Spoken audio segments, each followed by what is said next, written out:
Kilala si Josan bilang isa sa pinakamagaling na albularyo ng kanilang baryo. Sa edad na 27 anyos ay marami na siyang nagawa para sa mga kabaryo nila. Si Josan ay mag-isa nang namumuhay mula nang magkaroon sila ng alitan ng kanyang nakatatandang kapatid na si Efren. Isa ring albularyo si Efren. Ang lalaki ay mas kilala kaysa kay Josan. Si Efren naman kasi talaga ang naunang naging albularyo sa baryo ng San Isidro. Di hamak na mas marami na itong karanasan kumpara kay Josan na nagsisimula pa lang. Karamihan na matatanda sa kanilang lugar, si Efren talaga ang tinitingala. Gayunpaman, araw-araw namang nagsisikap si Josan para mas makilala siya. Nais niyang higitan ng kanyang kuya Efren. Nais niyang patunayan sa kapatid na siya na ang bagong albularyo na titingalain. Kasama na ba dyan yung pinakuha ko sa'yo? Kararating lang ng pinsan ni Josan na si Eric noong hapon ng Sabado. Inutusan kasi ni Josan si Eric na kumuha ng mga halamang gamot sa bundok na tinatawag nilang Kadiliman. May nakuha naman ako na gaya ng pinapahanap mo. Kaso, kakaunti lang eh. Mas marami yung mga normal na halamang gamot. Pinapasok ni Josan ang kanyang pinsan at pinaupo sa gilid. Naganda si Josan ng kanilang maiinom para sa hapon na yun. Ayos na yan. Alam mo insan, maraming salamat talaga ha. Kung wala ka, baka hindi ako magiging ganito kagaling na albularyo eh. Ngumisi si Eric. Sus, bata pa lang tayo. Ako na talaga ang kanang kamay mo. Masaya naman ako sa ginagawa mo eh. Mas natutuwa pa nga ako sa pagiging alalay mo kesa bumuo ng pamilya. Higit pa ron, maganda kitaan. Inabot ni Josan ng isang tasa ng kape at tinapay. Sigurado ka ba na ayaw mo magpamilya?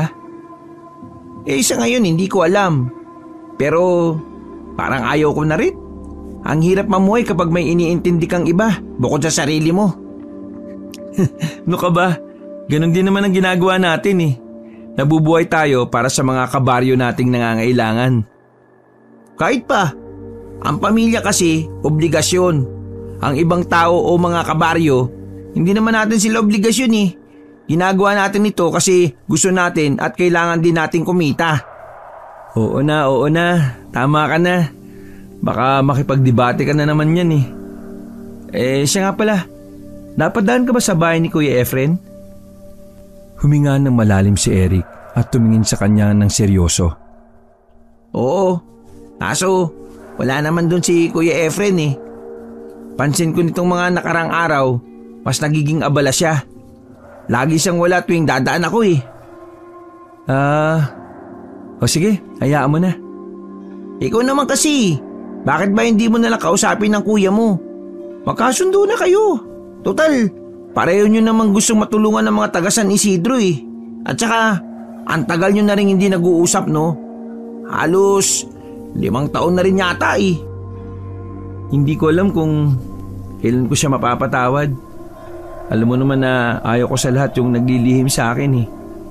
Hindi ko kayang isipin na tinatago niya sa akin ang katotohanan na pinatakas niya ang mga aswang.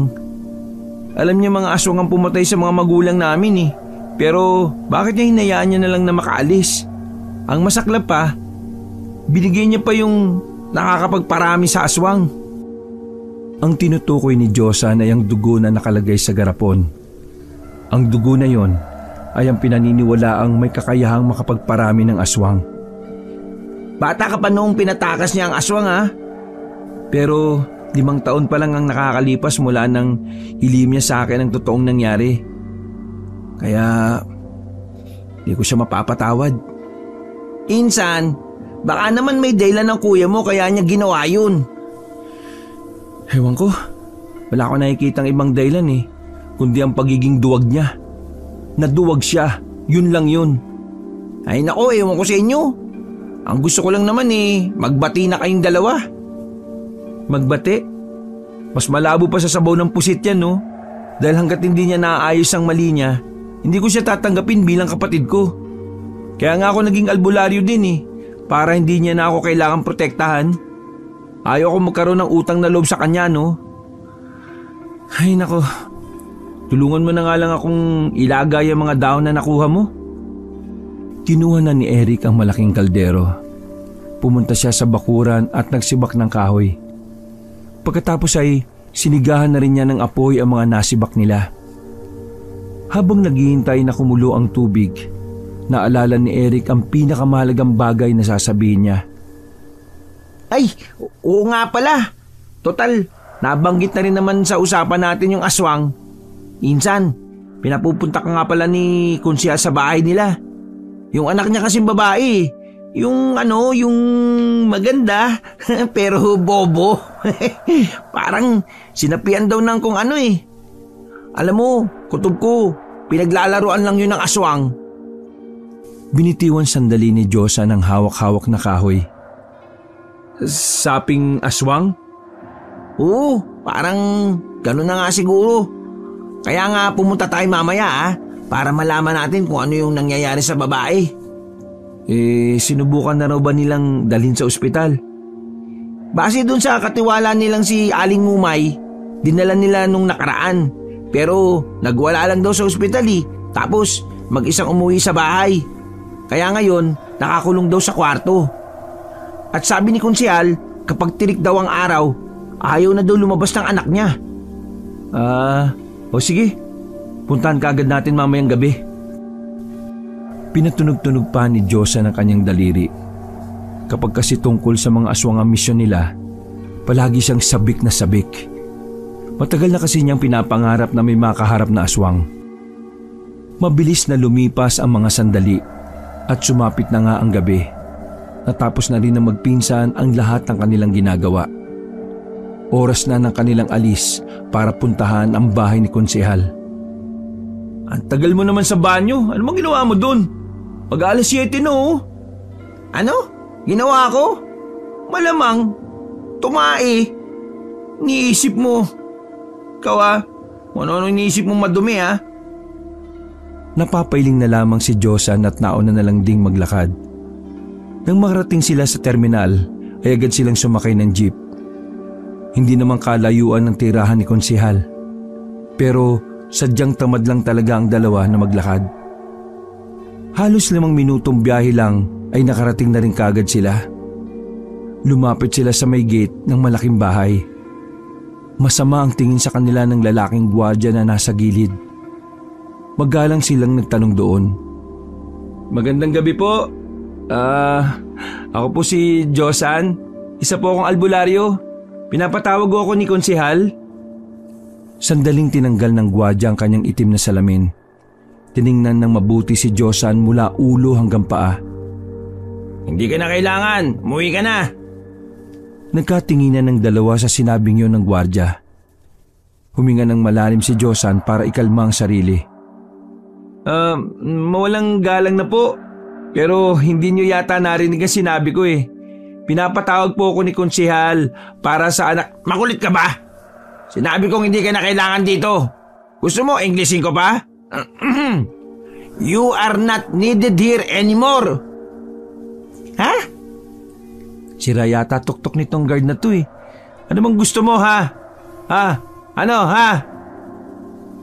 Uy, sira ulo ka, kumalma ka. Baril sa kanya, lagis lang meron ka. Mabuti na lamang ay inawat agad ito ni Eric dahil nakaambang dudukot na sana ng baril ang gwardiya. Guard, pinapatawag po kasi kami ng kaibigan ko, si Konsehal. Siya ang gagamot. Hindi na nga siya kailangan dito dahil may iba nang pumunta. Wala ba kayong utak? Nagsalubong ang kilay ni Josan. Alam na agad niya kung sino ang tinutukoy ng pangit na gwardiya. Nandito na si Efren, ang pinakamagaling na manggagamot sa baryong ito. Ikaw? Tigilan mo nga ako sa panginsulto mo. Baka hindi mo alam marunong ako mangkulam. Nagbago ang reaksyon ng mukha ng mayabang na gwardiya. Nakita nila ang takot sa mukha nito. Aalis na sana magkaibigan nang biglang dumating si Konsehal. Kakababa lang nito sa kanyang sasakyan. Josan, nandito ka rin pala. Uwi na po ako. Meron na po pala kayong tinawag na iba eh. Hinawakan ni Konsyal sa balikat si Josan para pigilan. Pasensya ka na, Josan ha. Nataranta lang ako kanina kaya agad kong kinontak si Efren eh.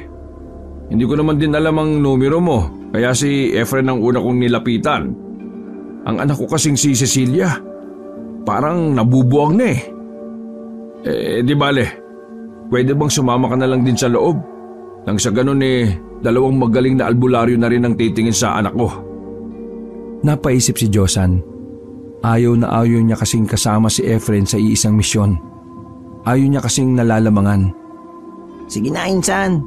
Lunukin mo muna yung pride mo. Malay mo, mas mapakita mo sa loob na mas magaling ka kay Kuya Efren.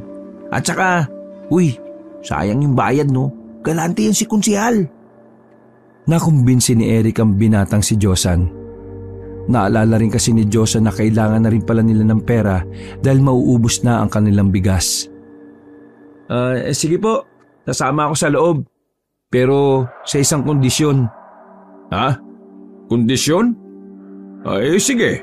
Ano ba yung kondisyon na yan? Ayaw kong makita yung mukha ng gwardiya na yan. Hindi malaman ng konsehal kung matatawa ba ito o maaawa. Asyo, takpan mo muna yung mukha mo ng supot ha. Ikaw naman kasi. Tara na Josan, pumasok na tayo sa loob. Tiningnan pa ng masama ni Josan ang gwardiya habang nakasimangot yon. Malawak ang sala sa loob. Malinis. Pangmayaman talaga ang datingan. Para kay Josan at Eric, yun na ang pinakamalaking sala na nakita nila. Umakyat sila patungong second floor. Nang makarating sila roon, tinulak ng konsehal ang isang malaking pinto. Bumungad sa kanila si Efren na may kung anong pinupunas sa noo ng babaeng si Cecilia. Napangiti naman si Efren na makita si Josan. Lumapit ito sa kanila. Konsehal, napakalma ko ng anak nyo. Kanina kasi nagwawala na naman. Wala na siyang makilala. Kahit pangalan niya hindi na niya alam. Ano nga kayang nangyari sa anak ko, no? Sinasapian ba yan ng demonyo o aswang? Ano nga ba? Nilapitan ng konsehal ang nagpapahingang dalaga. Hinaplos nito ang buhok ng babae. Hindi ko pa masabi kung siya ba ay sinasapian ng aswang o sintomas ng yanggaw. Parehong-pareho kasi ang mga senyalis ng dalawa eh. Ikaw, Josan, ano sa tingin mo? Hindi sumagot si Josan at lumapit sa babae. Tiningnan nito ang mga daliri ng dalaga sa paa. Malaki ang tsansa na niyanggaw ang babaeng ito. Nabigla ang kanyang kuya sa kanyang sinabi. Hindi kasi inakala ni Efren na sa simpleng tingin lang ay may malalaman kagad siya. Paano mo nasabi na maaaring nayanggaw nga siya? Hindi pa ako nakakita ng taong sinapian ng aswang. Pero ilang beses na ako nagkaroon ng kliyente na sinasapian ng iba't ibang uri ng elemento. Lahat sila, nangingitim ang labi at ang ilalim ng mata. Pero ito, ang nangingitim ang daliri sa paa. Pero hindi mo ba nakikita? Nangingitim din ang labi at ilalim ng mata niya. Malaki rin ang tsansa na sinasapian nga siya. Kinakabahan na si Eric nung mga sandaling yon. Alam niya kasi na magkakaroon na naman ng debate sa pagitan ng dalawa niyang pinsan. Nangingitim ang ilalim ng mata niya at labi. Pero malakas ang hinala ko na dahil yan sa ilang araw na siyang walang maayos na tulog. Ang labi naman niya, maaring epekto ng mga gamot na pinapainom sa kanya bago pa siya matingnan ng albularyo. Isang tabi natin yung dalawang yan. Dito tayo dumako sa mga daliri niya sa paa. Ngayon pa lang ako nakakita ng taong niyanggaw. Pero matagal ko nang pinag-aaralan ng iba't ibang palatandaan ito. Ayon sa aking pagsasaliksik, umiitim ng bahagya ang daliri ng tao sa paa. At kapag nagsimula na rin siyang maglaway at kumilos na parang walang utak o yung nababaliw. Sa daliri sa paa kasi unang bumababa ang ginamit na pangyanggaw dahil paa ang pinakamababang parte ng katawan ng tao. Naiipon yun sa mga daliri ng ilang araw habang papalabas pa lang ang ibang karaniwang sintomas. Sa oras na umitim na ng bahagya ang kanyang daliri sa paa, ibig sabihin lang nun ay nagsisimula ng kumalat ang yanggaw sa katawan ng biktima. Naiintindihan ko ang nais mong puntuhin. Sa katunayan, alam ko rin ang bagay na yan, pero huwag din nating isang tabi ang ibang maaaring dahilan kung bakit nangingitim ang kanyang daliri sa paa. Magdadalawang linggo ng ganito ang anak ni Konsehal. Bago tayo tumingin sa kanya, madalas siyang magwala. Maaari ding nalamog ang daliri niya sa kakatakbo kaya nangitim ito ng bahagya. Pwede rin na dahil sa kakatalon. Kahit sinong tao na tatakbo ng nakapaan ng isang buwan, hindi mangingitim ang daliri niya. Kahit pa tumalon-talon ka ng paulit-ulit, hindi basta-basta magkakapasa ang daliri sa paa dahil hindi ito kagaya ng ibang parte ng katawan na sensitibo.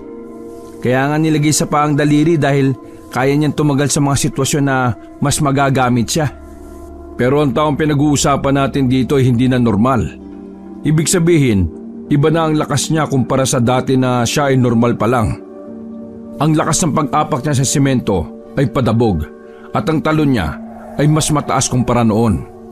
Kaya papaano ka nakakasiguro na hindi maaaring malamog ang paa o ang daliri ng babae? Isa pa, hindi basta babae si Cecilia. Anak mayaman siya, makinis ang kutis, ni wala ngang kalyo sa paa eh. Kita mo naman, di ba? Kaya papaano mo sasabihin sa amin na yan ay dulot ng pangyayanggaw? Huminga ng malalim si Josan. Batid niya na sa puntong yon, sinusubukan ng kanyang kapatid ang kanyang kahusayan sa pagiging albularyo. Bagay na mas lalong naging dahilan para mas pag-igihan niya pa. Konsehal, ilang araw na mula nang nagwala siya. Nung una nagwala siya bigla. Pero nasa katinoan pa siya nun. Pero nung pangalawang beses, iba na siya eh. Wala na siyang nakikilala.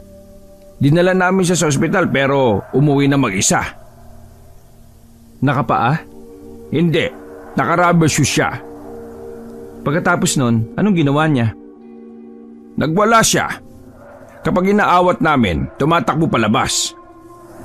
Ilang araw bago niya naisipang igapos? 4 na araw mula nang tumakas siya sa ospital.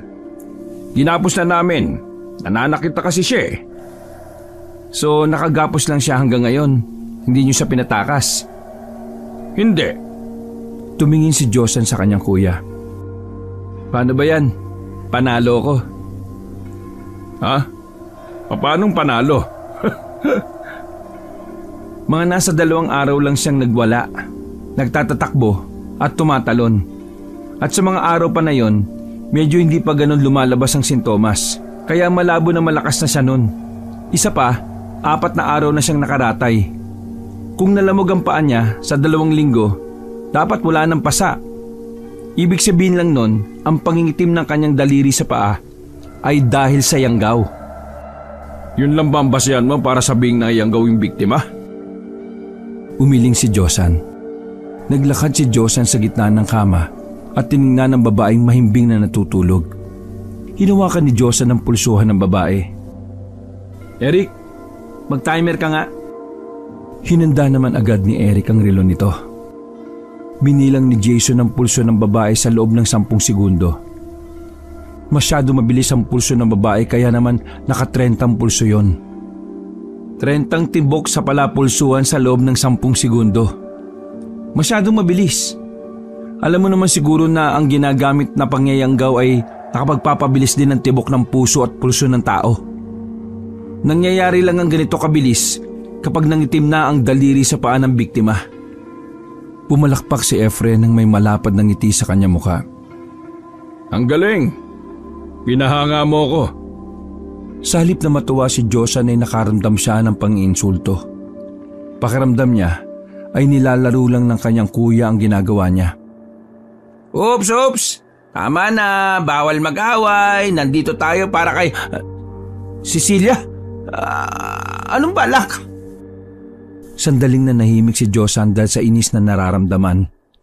Kung pwede niya lang sapakin ang kanyang kuya, ay ginawa na niya.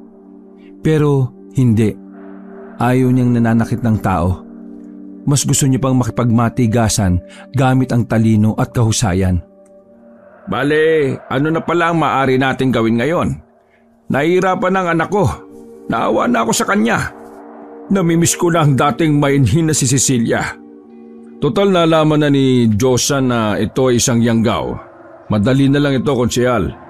Kayang-kaya na ni Josan na gamutin ang anak nyo. Hindi ba, Josan? Ha? Kaya mo ba, Insan? Bakit ako? Di ba ikaw ang mas magaling? Kaya nga dapat subukan mo. Gagabayan naman kita eh. Hindi na. Kaya ko matutunan na mag-isa yan nang walang tulong mo. Isa pa, bakit mo ipapaubaya sa akin ang pagpapagaling ng nayanggaw? Para kapag nagkamali, ako may kasalanan? Style mo, bulok. Lumapit na sa kanila si konsehal. Ramdam na rin kasi ng konsehal na hindi maganda ang samahan ng magkapatid. Alam nyo, gusto ko lang namang gumaling ang anak ko eh. Kung maaari lang magkasundo muna kayo kung pwede. Kapag magaling na ang anak ko, saka kayo mag-away. Bibigyan ko pa kayo ng tigi-1 baril. Konsehal, pasensya na po ha. Pero kasi may hidwaan ng 2 yan eh. Kaya pasensya na po talaga. Uy, Josan, ano? Makisama ka na. Konsehal, hindi ko pa po kabisado ang panggagamot sa yanggaw. Kapag-aralan ko na pero ayaw ko pong pagpraktisan ng anak ninyo.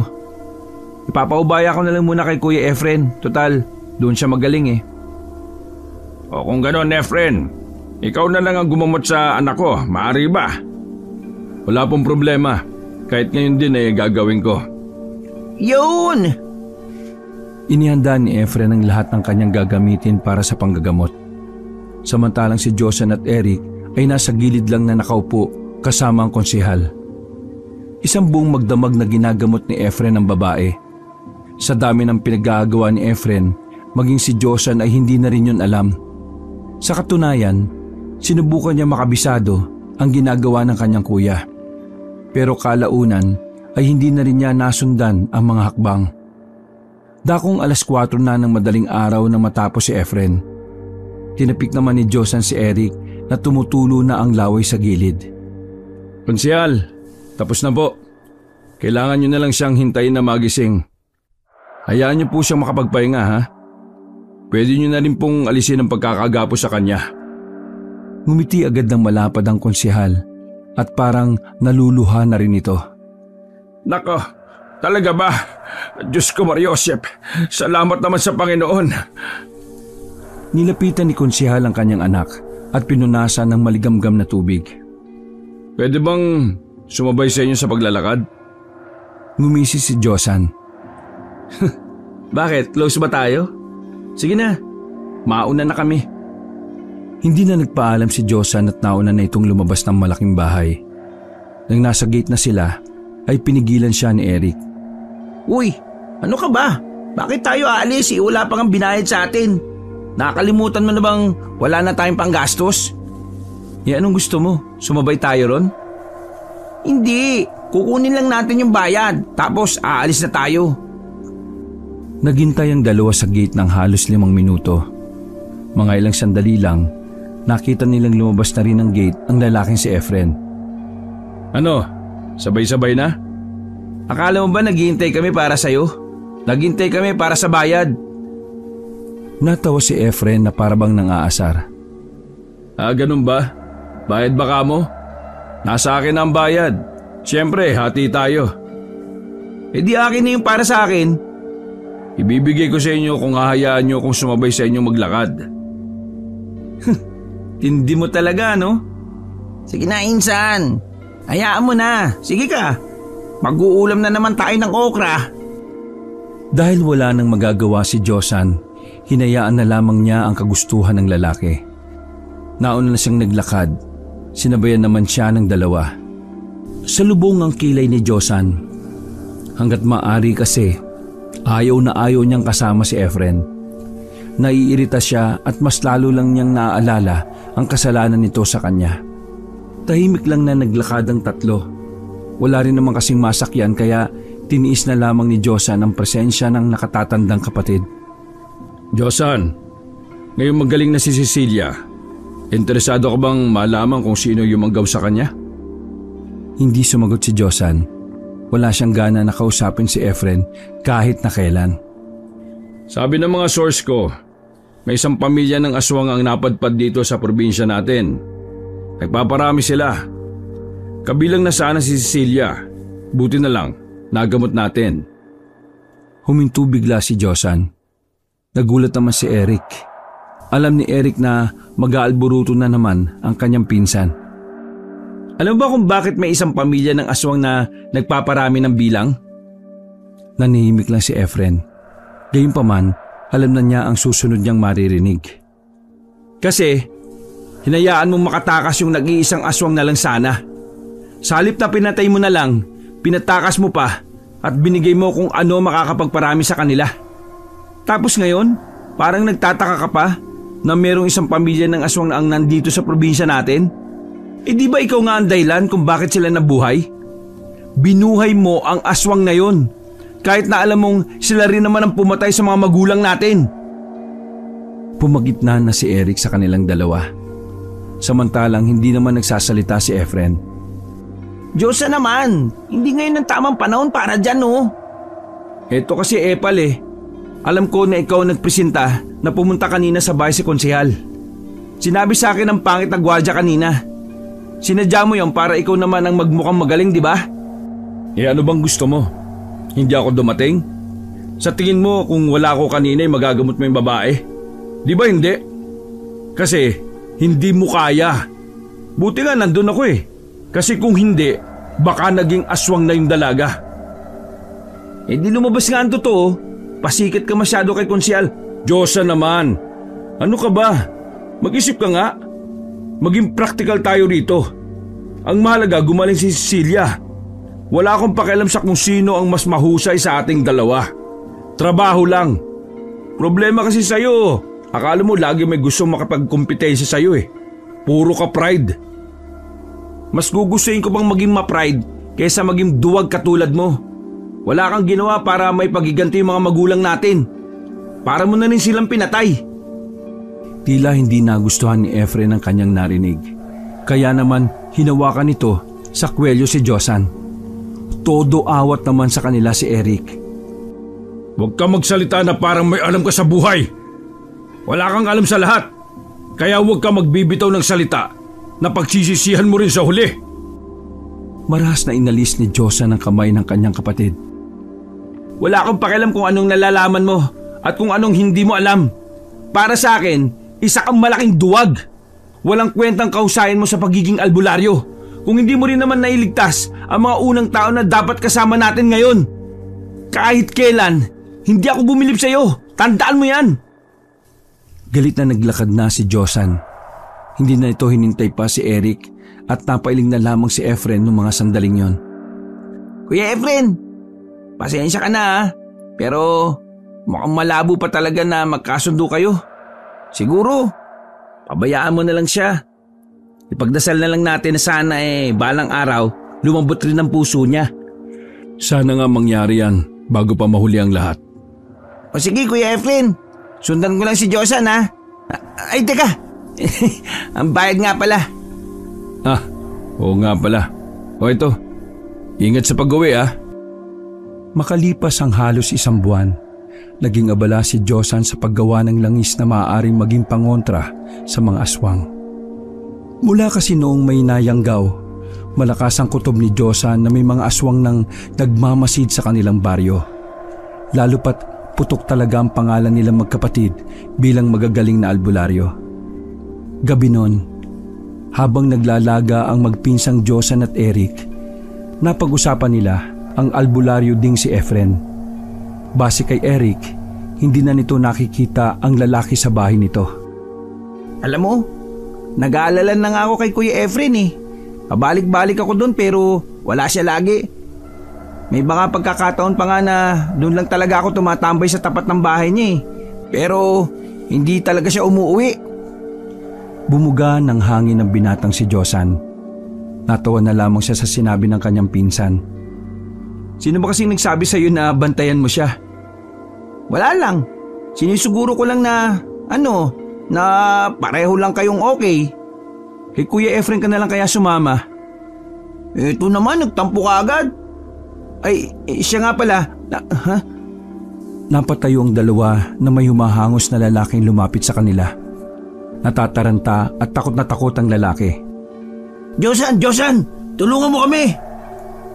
Lumapit ang dalawa. Ramdam na kaagad ni Diyosa na may nangyayaring hindi maganda. Oh, bakit? Ano ba nangyari? Kasi yung si Pepe, yung asawa ni Papa, ibig kong sabihin, Kunyemas naman oh! Yung asawa ni paring Pepe na buntis, hinablot! Hinablot? Oo, hinablot siya! Kitang-kita namin ang asawa ko habang nakasakay kami sa tricycle. Nakita namin yung asawa ni Pepe na naglalakad sa kalsada. Tapos, may babae na lumabas sa gilid at kinuha siya. Palagay namin, aswang yun eh. Mabilis na kumulo ang dugo ni Diyosa nang marinig niya ang salitang aswang. Dahil pangarap niya makapatay ng aswang, wala siyang sinayang na pagkakataon. Inihanda nila ang kanilang gamit at saka nagpasama sa lalaki. Pagdating nila sa lugar kung saan nawala ang asawa ni Pepe, nakita pa nila ang naiwang panyo ng babae. Dito siya hinablot, tapos ipinasok siya sa kagubatan. O sige na, umuwi ka na at ipaalam mo sa lahat ng nangyari.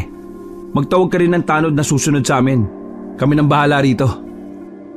Tumango-tango ang lalaki at natataranta na itong tumakbo paalis. Insan, maging alerto ka ha. Papasok tayo sa gubat. Insan, sigurado ka na ba? Bakit? Takot ka ba? Kung takot ka, pwede naman na ako lang mag-isa eh. Sa totoo lang, nag-aalangan ako pero ayaw naman kitang iwang mag-isa. Kaya, bahala na, tara na. Hinawi-hawi na ng dalawa ang mga nakaharang sa kanilang daraanan. Gamit ang isang flashlight ay iniilawan nila ang paligid. Wala pa nga 10 minuto, sunod naman nilang nakita ay ang kabiyak na tsinelas ng babae. Nandito lang sa kagubatan yon. Talasan mo pakiramdam mo ha. Patayin mo na rin yung flashlight para hindi nila malaman na nandito tayo. Okay, sige. Hawak-hawak nila ang tag-isang itak na binabad sa katas ng bawang. Marahan nilang tinatahak ang madilim na kagubatan. Bawat ingay sa paligid ay napapatingin sila. Insan, kumukulo yung langis. Sandaling umupo ang dalawa sa likuran ng malaking puno. Nakiramdam muna sila sa kanilang paligid ng halos 5 minuto. Maya-maya lamang nakarinig na sila ng parang may naglalakad. Nang sumilip sila, naaninag nila ang isang itim na imahe ng babae. Tingin ko, iyan na yung aswang, Insan. Mas lumalakas ang kulo ng langis eh. Sige, ako nang lalapit. Tatagain ko kagad sa liig kapag naabot ko na siya. Sige, Insan, mag-iingat ka ha. Nakatayo lang ang babae na parang may kinukuha sa mababang puno. Dahan-dahan gumapang si Josan. Nang kaunting distansya na lang ang layo niya, mabilis niyang hinataw ng itak ang babaeng nakatalikod. Pero sa kasamaang palad, naramdaman siya nito at nakailag. Nilabas muli ni Eric ang flashlight at itinutok niya sa babae. Nakumpirma nga nila na yun ay isang aswang. Huli ka ngayon! Tinawanan lang siya ng babae at mabilis na gumapang paalis. Eric, tara! Hinabol ng dalawa ang babaeng aswang. Hindi na nila namalaya na nakakalayo na sila. Narating na nila ang pusod ng kagubatan na kung saan mas nakakatakot at mas liblib. Sandali lang, Insan. Parang pinapahabol lang tayo ng babaeng yun eh. Baka mamaya niyan, sa dulo niyan maraming aswang. Hindi natin sila kakayanin kung dalawa lang tayo. Tila nagising sa katotohanan si Josan sa narinig mula kay Eric. Sang-ayon siya sa pinupunto ng kanyang pinsan. Kainis, mapapatay ko na sana eh. Insan, kalmaan mo lang. Mas magandang kumilos na may maganda at konkretong plano. Huminga ng malalim si Josan.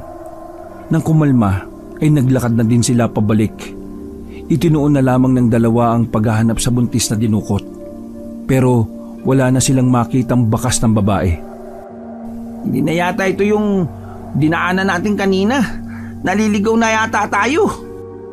Sa pag-aakalang pinaglalaruan sila ng engkanto, nagmamadaling nagbaliktad ng damit sina Josan at Eric.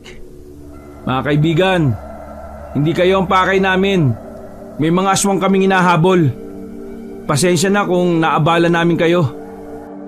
Siniko ni Eric si Josan. Uy, may sasagot bang engkanto dito? Hindi ko alam. Pero ang mahalaga, alam nilang wala tayong gagawing masama sa gubat. Tara na. Magpapatuloy na sana sa paglalakad ang dalawa nang biglang maramdaman nila na mayroong umaaligid sa kanila.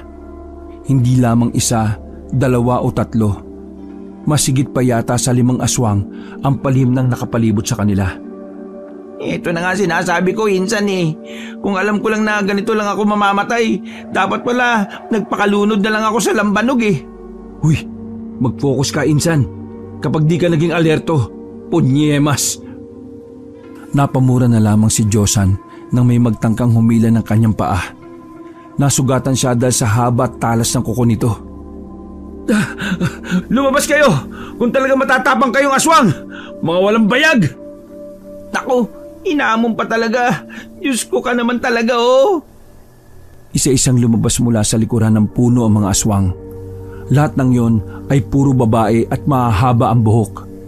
Insan, mga wala nga silang bayag. Nagdikit na ang dalawa habang magtalikuran. Hanggang sa may isang matandang aswang na ang lumabas mula sa dilim. May dala-dala iyong malaking gasera na sapat na para mailawan ang paligid. At kung titingnan, mukha lang itong pangkaraniwang matanda na namumuti ang buhok. Sabihin mo, tanda, ikaw ba ang pinuno nila? Hindi ako ang pinuno nila, pero ako ang pinakamatanda. Sa akin dumadaan lahat ng desisyon ng pinuno ng mga aswang. Nasaan yung babaeng buntis? Kinuha niyo ba siya? Ramdam na ang pagkabahala sa tingin ni Josan. Ngunit dahil ma-pride siyang tao, hindi niya yung pinapahalata. Hindi siya magpapasindak kahit pa napapaligiran na siya ng mga babaeng aswang. Mga iho, umuwi na kayo. Hindi namin kayo sasaktan basta huwag na kayong makikialam. Ikaw, hindi ikaw ang gusto naming mawala. Total, wala ka namang alam sa dugo ng dakilang aswang. Ang kapatid mo lang na si Efren ang may alam ng lahat. Kaya naman, dapat siyang mamatay. Wala akong pakialam kung patayin niyo siya o hindi. Ang mahalaga sa akin, mapatay ko kayong mga aswang na pumatay sa mga magulang ko. Akmang itataas na ni Josan ang itak, ngunit pinigilan ito ni Eric. Ano ka ba? Akala ko ba mahusay ka? Bakit hindi ko maramdaman ngayon na may utak ka? Kumalma ka nga. Pagpapatiwa ka lang gagawin mo kung papalaga natin yan. Nay, pasensya na ho ha. Hindi ho kami papalag. Tama ang kasama mo. Wala kang laban sa amin. Masyado ka pang bagito, di gaya ng kuya mo. Hindi mo pa natututunan na minsan kailangan mong tanggapin na talo ka. Nang sa ganon ay mabuhay ka pa rin. Sobrang higpit ng hawak ni Josan sa dulo ng itak. Kahit na galit siya, wala siyang nagawa kundi tanggapin ang katotohanan na wala siyang magagawa sa oras na yon. Sa ngayon, hindi namin kayo gagalawin. Pero sa susunod na haharang kayo sa mga gusto naming mangyari. Hindi ako magdadalawang isip na patayin kayong dalawa. Mga kasama, umalis na tayo. Wala na tayong dapat pang isipin dito. Kaswal na umalis ang matanda kasama ng iba pang babaeng aswang. Tila malaking sampal naman sa mukha ni Josan ang sandaling yon. Nahihirapan siyang aminin sa sarili niya na hindi niya pa talaga kayang humarap sa mga aswang. Nasa kanilang dalawa ni Efren, si Efren talaga ang may kakayahang lumaban sa mga nilalang na yon. Insan, ayos lang yun. Ang mahalaga, buhay tayo. Makakapag-isip pa tayo ng paraan kung paano tayo bibira sa susunod. Bakit ganun? Bakit pati ang mga aswang mababa rin ang tingin sa akin? Bakit? Sinuntok ni Josan ang katawan ng puno sa sobrang sama ng kanyang loob. Alam mo ba kung bakit? Yung puso mo, punong-puno ng inggit at galit. Ang puso ni Kuya Efren, busilak, malinis at makatao. Walang lumabas na salita sa bibig ni Josan dahil sa kanyang mga narinig. Sige na, tumayo ka na dyan. Huwag kang umastang bata na parang inagawan ng candy. Tandaan mo, nababawasan ang pagiging cool na albularyo mo sa kakaganyan mo Tara na! Hindi nahanap na magpinsan ang katawan ng babaeng buntis Pero kinabukasan, nabalitaan na lamang ng dalawa na patay na pala ang buntis. Natagpuan ng mga tanod ang buntis na nakalambitin sa puno. At ang masahol pa rito, wala na ang 7 buwan na sanggol sa sinapupunan nito. Bukas ang tiyan, nakalaylay ang mga natitirang laman loob. Napahigop na lamang ng kape si Josan habang sila ay nasa bakuran. Tensyonado si Josan. Akala niya ganun lang kadaling hanapin ng mga aswang. Pero dahil sa nangyari, napatunayan niya na ibang level talaga ang kanyang kuya kaysa sa kanya. Samantalang siya ay magaling lamang sa panggagamot at pagpapalayas ng mga elemento. Uy, Josan! Nakita ni Josan at Eric ang galit na galit at umiiyak na lalaking si Pepe. Pero saan binuksan ng lalaki ang kawayan na gate at pumasok ito sa bakuran. Sandaling binitiwan ni Josan at Eric ang iniinom na kape. Akala ko ba magaling kang albularyo, ha? Akala ko ba ikaw tagapagligtas, ha? Ano nangyari? Namatay ang asawa ko at wala ka nagawa bilang albularyo. Wala ka palang kwente. Buti pa si Efren, nagawa niya ipagtanggol ang baryo noon laban sa mga aswang. Ikaw, wala kang ambag sa kaligtasan ng lahat. Kung sana nandito lang si Efren di sana ligtas kaming lahat. Pero ikaw lang ang nandito Napakamalas ng baryong ito kapag ikaw nandito. Manahimik ka nga! Tanga! Lakas ng loob mong lumusob dito para sisihin si Josan? Bakit? Asawa ba ni Josan ang asawa mo? Di ba asawa mo yon? Kung di ka ba naman tanga at inutusan mo ang asawa mong buntis na bumili ng alak sa kabilang baryo. Tapos ngayon napahamak, isisisi mo sa iba? Kasalanan mo yun, uy! Iresponsable kang asawa. Ikaw ang walang kwenta. Ikaw ang walang silbi. Gago ka! Oo, tama na. Sige na, tinatanggap ko galit mo. Hayaan mo, gagawin ko ang lahat na makakaya ko para makabawi. Gagawin ko makakaya ko para mabigyan ng hustisya ang pagkawala ng asawa at anak mo. Wag na! Ayaw ko umasa sa hilaw na albularyong tulad mo. Pweh! Padabog na umulis ang lalaking si Pepe. Nanggagalaiti naman si Eric dahil sa galit. Sira ulo yun Kala niya siguro madali lang maging albularyo. Pagtingin ni Eric kay Josan ay napansin niyang tila may namumuo ng tubig sa gilid ng mata nito. Ang unang pagkakataon na nakita niya na si Josan ay umiiyak.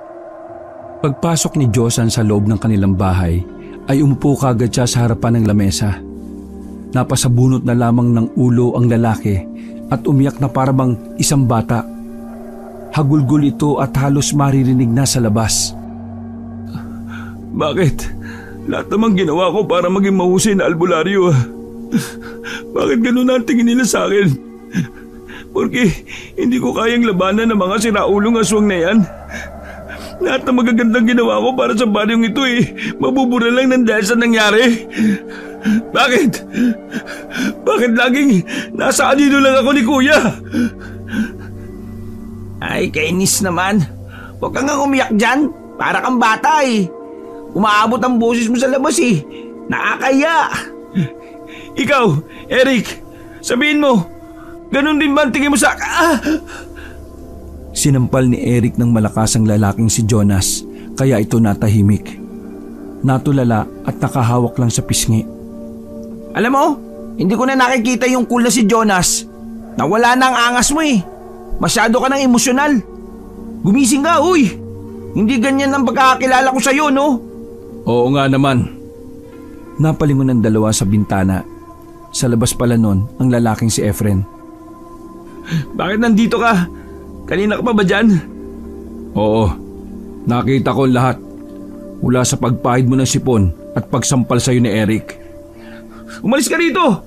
Kung dahilan kung bakit mababa tingin nila sa akin Hindi yung pinansin ni Efren. Sa halip, pumasok ito sa pamamagitan ng nakabukas na bintanang yon.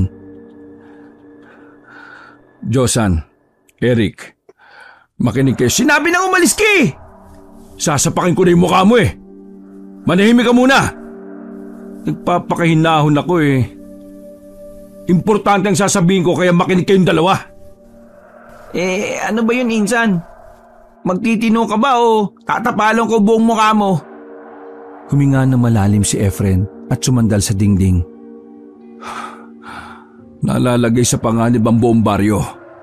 Sa ilang araw kong pagmamanman, naalaman ko na dumarami na sila. Nangyayanggaw sila ng mga tao. Karaniwan sa mga biktima nila ay mga babae. Kuya Efren, yung dugo na sinasabi mo dati, yun na ba yung ginagamit nila sa pagpaparami ngayon? Nalinlang nila tayo. Pinalabas lang nila na ang silbi ng dugo na yon ay pagpaparami. Pero ang totoo, gamit ang dugo na yon, ay bubuhayin nila ang sinaunang aswang na matagal nang nakabaon sa kagubatan. At kapag nangyari yon, mas mahihirapan tayong iligtas ang bawat isa. Tika, ibig sabihin, sobrang bangis ng aswang na yon? Sobrang bangis. Ang aswang na yon ang dating pumatay sa mga Kastila. Napatay lang ang aswang na yon dahil na rin sa mga sinaunang albularyo. Pero kamakailan lang, nadiskubre ko na may kakayahan pala silang buhayin ng aswang na yon. Kung nasa kanila na pala yung dugo na yun bakit hindi pa nila binubuhay? Dahil hiniintay pa nila ang pambihirang buwan, ang bilog na buwan at kulay dilaw. Ang buwan na sinasabi sa kanilang propesiya na kung saan lilitaw yon 3 gabi mula mamaya. Napalunok ng laway si Eric habang salubong ang kilay ni Josan. Kailangan natin mapigilan ng mga aswang. Para magawa yon, papatayin natin silang lahat at kukunin ng dugo. Paano naman natin gagawin yung 3? Tatatlo nga lang tayo. Baka nga 2 lang tayo Kaya nga tayo bubuo ng magandang plano Hindi pwedeng hindi kasama si Josan. Kailangan ko ng isa pang albularyo na makakaintindi sa mga balak kong gawin. Tumawa ng mahina si Josan. Para sa kanya, malaking kahibangan ang iniisip ni Efren. Iniisip mo talaga na papayag ako sa gusto mong makatrabaho ka? Kailangan mong pumayag. Bakit? Di ba ikaw naman ang punot dulo nito? Di problema mo to. Ayusin mo ang problema mo. Josan, huwag kang isip bata. Hindi na ito tungkol sa alitan nating dalawa. Hindi na ito tungkol sa kung sino ang mas kilala, mas magaling at mas pinagkakatiwalaan ng mga tao. Tungkol na ito sa kaligtasan ng lahat. Imulat mo nga mga mata mo. Masyado ka nang nabubulag Nagpapalamo ka na sa sistema na ang gusto lang ay mas makalamang lagi at mas magaling. Tsaka insan, makakaya mo ba naisipin na naman ng tao na ikaw ay walang ginawa tapos kuya mo meron? Di lalong bumabatingin nila sa'yo. Josan, makinig ka. Alam kong malaki ang galit mo sa akin. Naramdaman mo na wala akong pakialam sa pagkawala ng mga magulang natin. Pero ito na rin ang pagkakataon para bigyan natin sila ng hustisya. Kung tutulungan mo ko, mas magiging matagumpay ang lahat. Kapag natapos na to, kahit kalimutan mo na ako bilang kapatid mo Basta, ibigay mo lang ang chance na ito para iligtas ang baryo natin at ang iba. Gusto mo akong gamitin para itama ang pagkakamali mo? Josan, kahit kailan yung ginawa kong desisyon ay hindi ko itinuring na pagkakamali. Masaya ako sa ginawa ko. Napatayo si Josan sa kanyang narinig. Tila nagpantig ang kanyang tenga. Masaya ka? Narinig mo ba ang sarili mo? Sabihin mo nga sa akin, ano ba talagang ginawa mo nun? Bumuntong hininga na lamang si Efren at ngumiti na maayos. Sige, sasabihin ko sa iyo ang totoo kapag natapos na ang lahat ng problemang ito. Pero ngayon, samahan mo lang ako.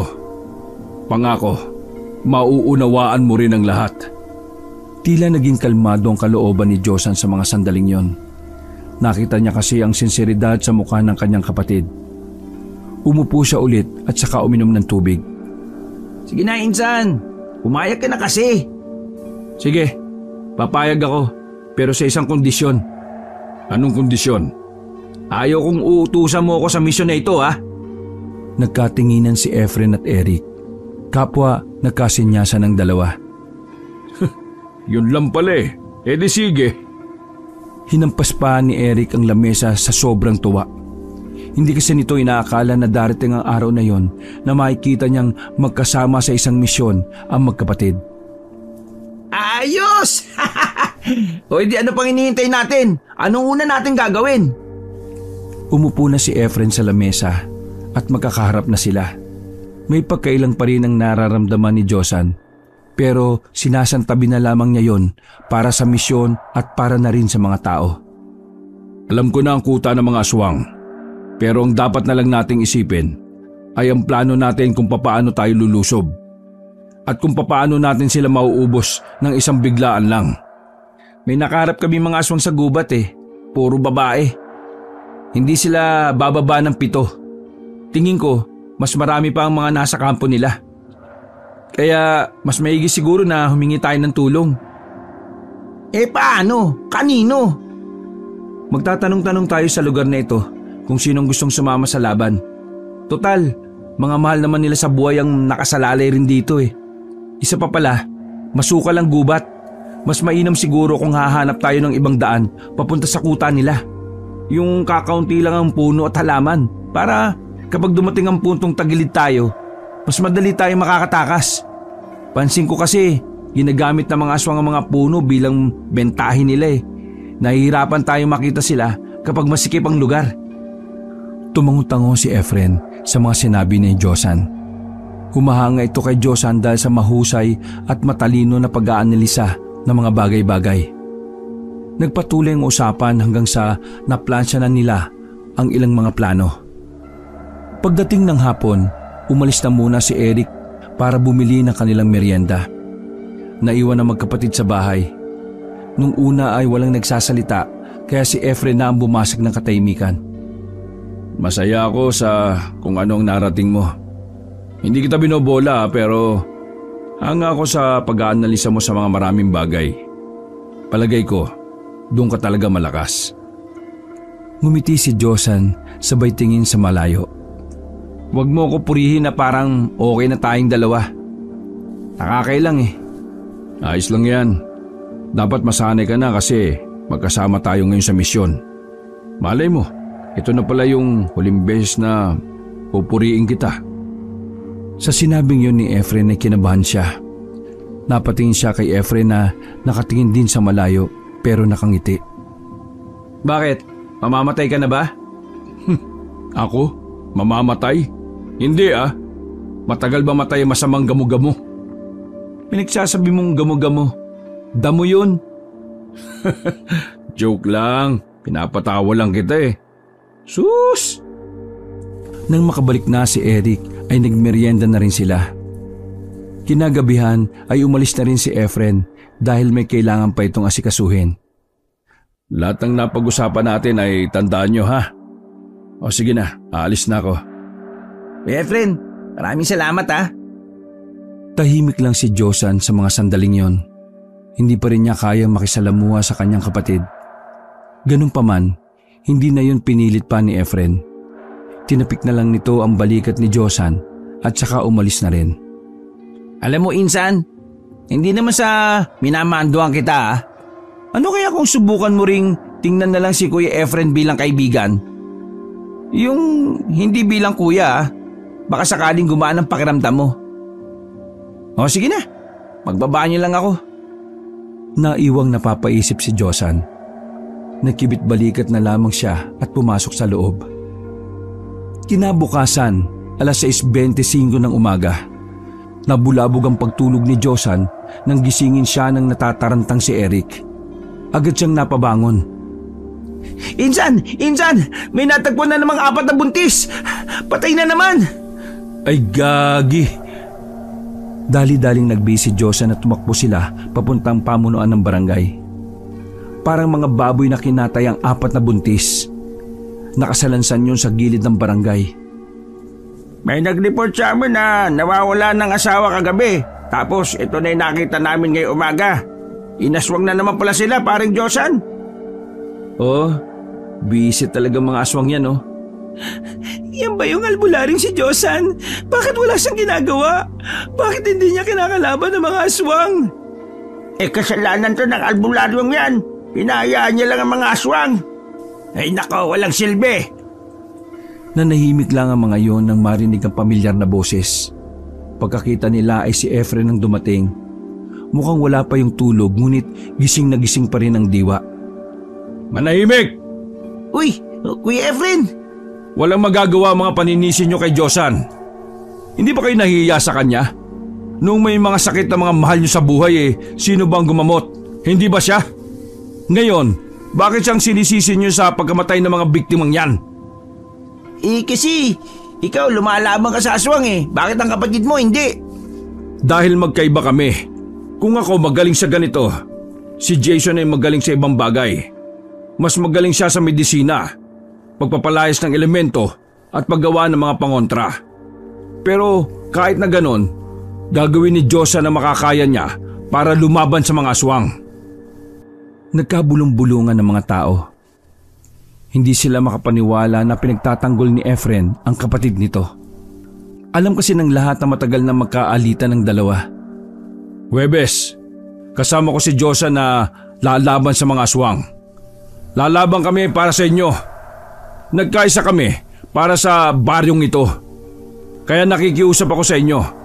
Huwag niyo na siyang sisihin sa isang kasalanan na hindi siya ang gumawa. Ang tunay na kalaban natin dito ay ang mga aswang at hindi ang isa't isa. Hindi na malaya ni Josan na palihim na pala siyang nakangiti. Aminado siya sa sarili na natuwa siya sa sinabi ng kanyang kuya. Sa buong buhay niya, hindi niya naranasan na may isang kapatid ang magtatanggol sa kanya. Kaya mga kasama, hayaan niyong bumawi ako. Pwede ko bang makuha ang tiwala ninyo? Para sa baryo, para sa mga mahal natin sa buhay na biniktima nila. Mga kasama, samahan niyo ako. Naghiyawan ng mga tao. Tandaan ang pagiging sang-ayon nito sa magkapatid.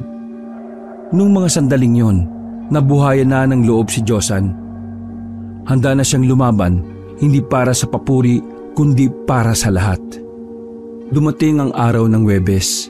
Sumapit na ang gabi at naghahanda na ang bawat isa sa kanilang paglusob.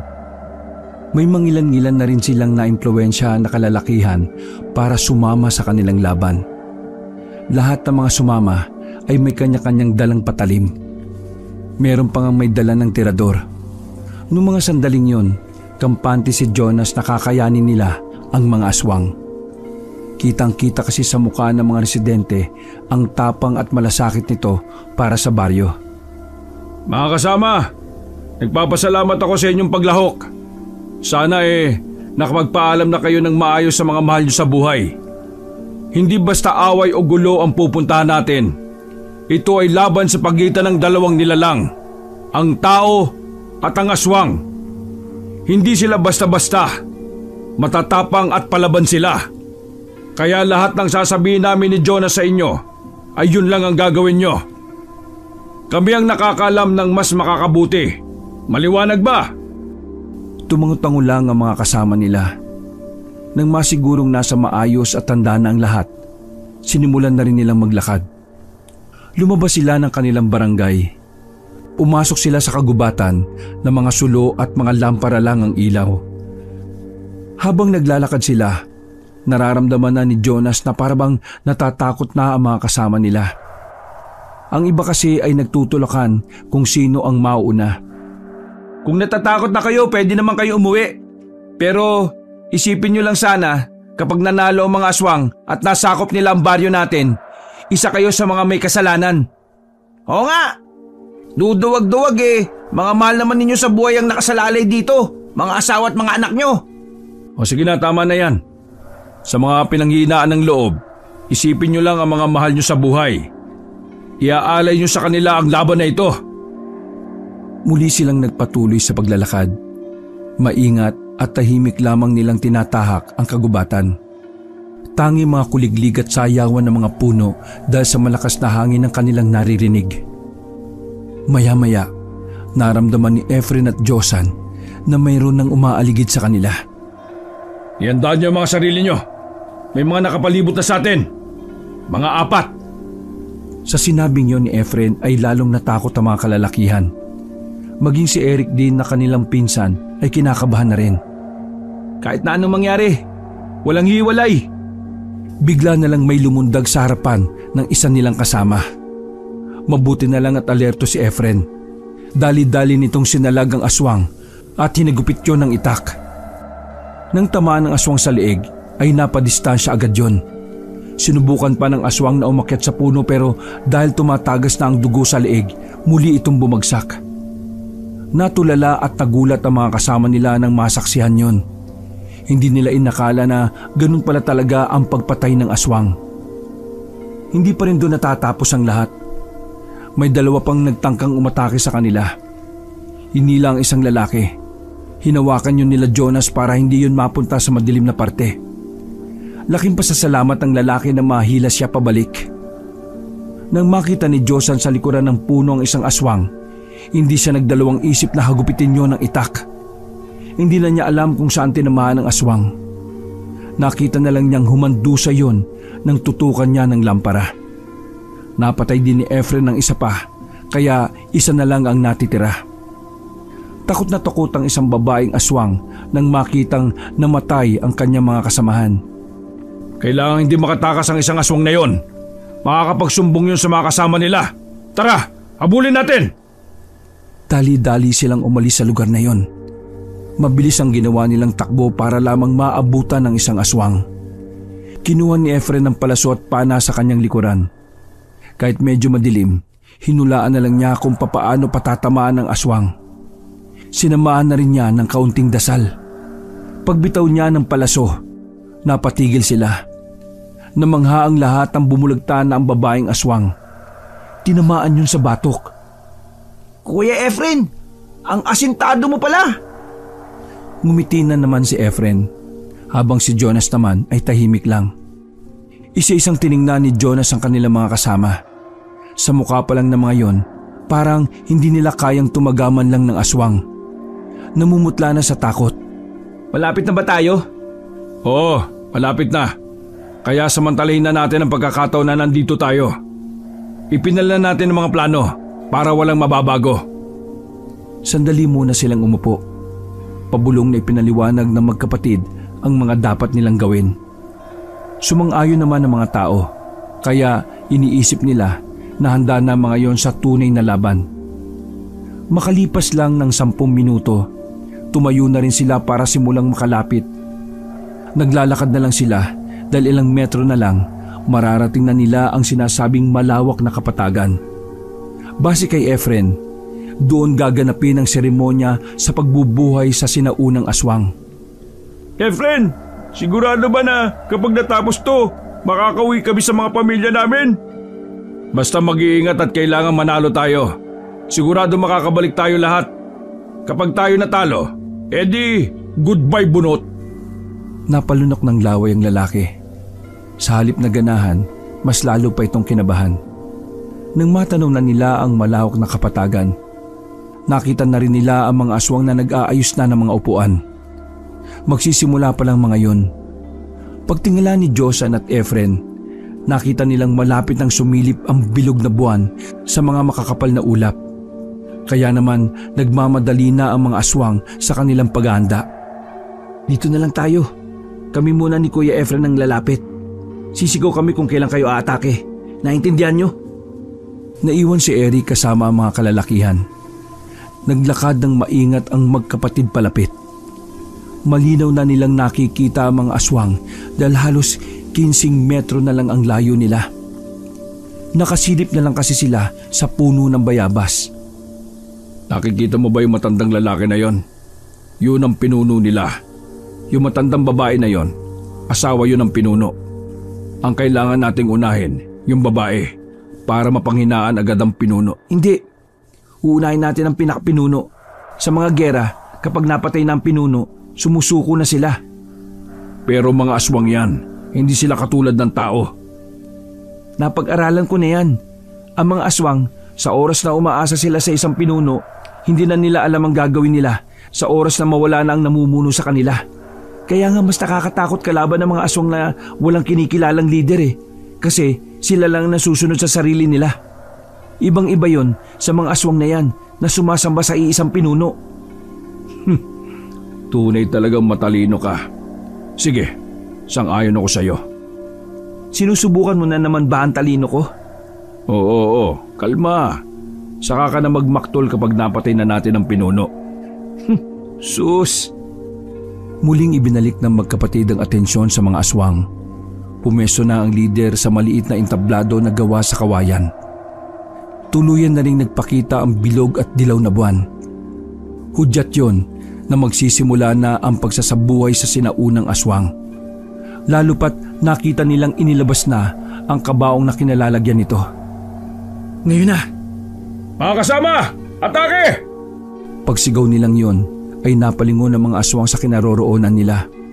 Kaso nga lang, wala na pala mga kasama nila. Umatras na ang mga yon nang dahil sa takot. Pinipigilan ko sila pero umuwi na sila Naduwag yung mga siraulo. Inambuhay to. Nagkaroon pa ng bayag, disenyo lang pala. Naloko na. Nang tiningnan nila ulit ang mga aswang, ay kumonti na lang ang mga yon. Wala pang ilang minuto, naramdaman na nila na may mga nakapalibot na sa kanila. Naknang toko naman Kapag ako nabuhay dito, babasagin ko yung mga mukha ng mga bisit na yun Iyon na kung mabubuhay pa tayo. Nagdikit-dikit na ang tatlo. Maya-maya lang ay may matandang lalaki na ang lumabas mula sa kadiliman. Dahil sa mga lamparang dala ng mga yon, nakita nila ang mukha na matanda. Galit na galit. Tinatangka niyo bang pigilan ng pagsasabuhay sa sinaunang aswang? Dahil dyan, kayong tatlo ang magiging alay. Alayin mo mukha mo. Hindi kami mahahawakan. Sira ulo mo Napansin ng pinuno ng mga aswang na may mga suot silang pangontra. Di kung ganon, papatayin na lang namin kayo. Mga kasama, ihanda ang mga sibat. Kuya Efren, wala ka bang kwintas dyan na makakapagpaiwas sa sibat? Wala Baliw, walang ganon Ito talaga si Eric Nung mga sandaling yon, naisip na ni Josan na doon na matatapos ang kanilang buhay. Kaya naman binabanan niya ang kanyang pride para sa kapatid. Kuya, tutal mamamatay na rin naman tayo Pinapatawad na kita. Kahit matagal tayong hindi nagkasundo, walang araw na hindi ako nag-aalala sa'yo. Ganon din naman ako kapatid Pasensya ka na. Mukhang hindi ko na masasabi ang totoong nangyari. Kita-kits na lang sa langit. Napapikit na lamang ang tatlo at tinanggap na nila ang kanilang kamatayan. Hanggang sa... Yuko! Nakarinig sila ng malalakas na putok mula sa kung saan. Napansin na lang nila na isa-isang nangisay ang mga aswang at bumagsak sa lupa. Basag ang bungo ng lider ng mga aswang at ang pinuno nito. Sa isang idlap lang, nalagas lahat ng mga aswang. Natira na lamang ang mga aswang na nasa malawak na kapatagan na siya rin namang nakatakas. Kumusta ka, Efren? Nagulat sila nang makita si Konsehal kasamang anak nitong si Cecilia. Paano niyong nalaman ito? Mula kasi nang mapagaling mo ang anak ko, naging interesado rin ako sa mga aswang na yan. Pinaimbestigahan ko at natuklasan namin ang kuta nila. Nagkataon lang na nandito rin pala kayo.